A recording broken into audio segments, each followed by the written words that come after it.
Bloodstream, Radio Bloodstream. So, for the listeners and viewers, this is Pedro from MOONSPELL. Welcome to Manchester. Thank you. Finally, we can do the interview face to face. Sure. We did one last year over the internet. Interview. Exactly. So, Pedro, first of all, this is the first tour of all the lockdown and after you released the Hermitage album. Well, yes, as a tour, yes, it's the first tour. It's not the first shows we've been doing because in Portugal we have been having a lot of restrictions, but there was periods when there was a possibility of doing shows, and but I think only on this tour we play more than like the whole 2020, for instance. Right. So that's the thing. It's great to play live. That's the first thing that makes us really motivated for this tour. And then it's because it's a tour, which makes it even better because there's no other way. I think for bands to play the best to their audiences than by touring, where they're way closer to the people in clubs. You meet your friends and you get to play every night in each town, and that's if you like also to get acquainted to where you are, that inspires you to a better concert, and I think to do this comeback in a tour is great for us. So this is your first time in Manchester?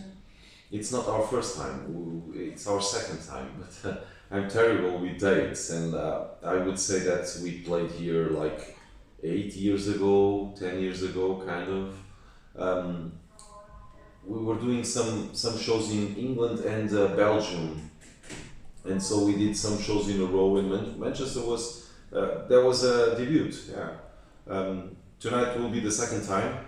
I think this club looks nicer, Okay. even if it's a basement. It still looks nicer and probably sounds nicer, I hope. And I hope to come back soon. That's our goal. So tonight you are supporting Paradise Lost. Yeah, that's right. And you already did a couple of shows. How is it so far? And so far it has been great. England has surprised us also because it seems to be over with the pandemic in a way, and so you feel immediately this freedom, and then the shows and the British audience is very, very welcoming. Not many people know us. There's like half of the audience doesn't really know MOONSPELL, which is I think a very positive side. It means that we're playing for new people, for people that doesn't know our aesthetic, our world, and from there we start from there, and so far the shows have been really quite good response and good attendance. I mean, I think we're embarrassingly happy about this tour. It's like, come on, it's going super fine, yeah. Great. So hopefully this show tonight in the basement, as you said. Yeah, I just went to the basement and the sound, it was like a little sound check. It sounds really nice. Okay. Compared to the different ones. The latest album, Hermitage. What's the feedback you're getting so far? Well, it's weird because usually, or at least I'm more used to have feedback from the albums that with direct contact with the audience, right? And since the album was released in last year, we didn't have that first impact like directly. Yes. With this direct contact with the receivers, with the listeners, with the fans, and yes. But obviously through the internet you get a lot of feedback. It's a different way, yes. So I kind of find myself in a suspicious point of view because I'm not really sure what's happening. But to tell you, to be honest, like among the media, I've noticed there was more interest. Older people that are used to listen to a lot of albums throughout their months and weeks and days, and that have to review them and try to understand what bands are actually offering. And from that group, it was astonishingly good. It was surprisingly good, because we didn't have too much expectations. I think the album is great, obviously, but I don't know if people would be so open to such a big change on our soundscape. Right. Well, as you don't probably remember, but I mentioned it. You know, it's a little bit different than the ones before, and I really enjoy it. I really admire it because it is so. For me, it's a masterpiece. Yeah. I really like it. I really do. It's been on radiobloodstream.com, you know, for since you guys released. I bought it, and I just checked it recently. It's really doing well. It's even, you know, because that's what the report is doing. You know, you know how many hours the listeners actually listen. Sometimes they just put it and go back, and this is what it is. It's just 1 month, and it's a 50 plus hours. It's very good in one song, so really good. So this is Manchester. Where are you going next? Do you remember? Yeah, sure. I sure do. We hit Bristol tomorrow and London as a last date for this run. Yes. We actually have a show in Portugal a week after. Mm-hmm. Then we do have a pause, and eventually we will do the Romania, Greece, Turkey, Mm-hmm. Bulgaria areas, that area of Europe. Okay. Before the summer starts, and then we'll have plenty of festivals. We do have a quite important tour in September, October in Europe, in the main markets. Okay. I'm not sure it comes to London. I don't think it comes to England at all. It's a run of about 20 dates. Mm-hmm. We're headlining a package of 5 bands, and My Dying Bride is the second band. I mean second counting from top. Right. So we're quite pleased to tour with My Dying Bride. I think we actually match quite well with the British, you know, this kind of gothic, doomish Yes. metal that Britain always had, with, you know, Paradise Lost, with My Dying Bride, with Cathedral, and you know, I could so on and so on. And I think we fit very well. I think with the new album, or older stuff, but especially with new album, it blends very well. Okay. Yeah. Brilliant. So, is anything in a kitchen at the moment? I mean, there are always things on our, how do you call that in Britain? You know, like this compartment to the things In a cupboard. Yeah, In a drawer. There's always things in a drawer. Let's say this way. But you know, I try to avoid them. I like to start from scratch. Mm-hmm. We did a lot of drawing. I mean, we did a lot of searching in drawers in the past, and there's always going to be one idea or two that come from the past. That's you know, I remember the song All or Nothing on our last album. I mean, that idea has more than 10 years. I think more than 15 years. Mm-hmm. Just it didn't come out as a song, and that's the thing. There's a right moment for songs to be worked on, because sometimes they just don't fit what you're doing at that exact moment. So I try to avoid to go to drawers. I rather start from zero, and both me and Ricardo, we already did like, he has like 2 song ideas. I have like maybe, I don't know, I have 10 almost songs ideas, because I'm more I go, you know, more diverse. It's a different method. But it's gonna still take a while. I don't know, because now we come back to life, and in these 2 years there was a lot of personal changes as well, because first Ricardo, our guitar player, he moved to the opposite side of the country, and we have to establish new methods. We even changed studio. You know, we took the opportunity of these weird times. Instead of Yes. creating more problems, Yes. we try to use it as what can we do in this period. And some people personally, like Ricardo, did their choices, and that affects the way of working in the band, and we have to figure out a better way. I think that's the main thing we have to do now to decide for the next 2 months before hitting the road again. So we have ideas. I really want to try different way of writing, at least as a kickstart. I want to try to have more the band involved from the first scratches, to see if we can develop within a short period of time, like in a week, how much can we write, and how many ideas, how good can we achieve in a short period of time, and then decide if that's a good method, if it's a good idea to live that far away from each other. Many factors. So who is your influencer?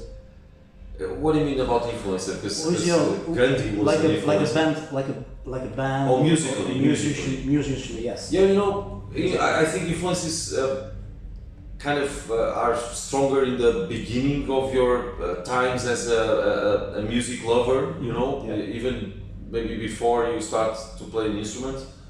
So I think also when you start the band, the kind of bands that you listen at that moment are defining very much your whole future, because you won't get away. I mean, you can get away. We did a lot of times, to be honest, Yes. but I mean, there's always this. We don't do happy music. It's there's certain limitations, but it's something that it's a compromise. So that bands, I think, are, in my case, were Fields of the Nephilim and Bathory, and Root from the Czech Republic. I think that three bands, and Typo Negative, I must say, that was soon. That three bands made a lot of our sound. But of course, if you ask our guitar player, he will have to say, look, when you start playing a guitar, there's Iron Maiden, there's everyone that was at a certain stage on the early times, at least on my generation, completely,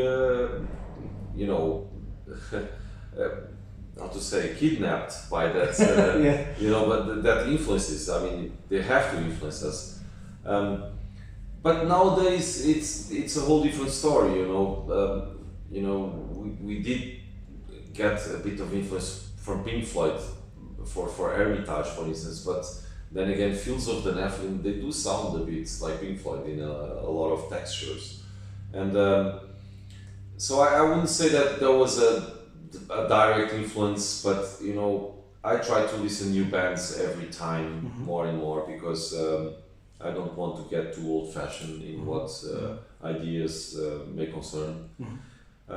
And I also try to enforce this in the band, but I think the one that delivers the most new ideas, new bands, new sounds, that influences a lot is Fernando, definitely.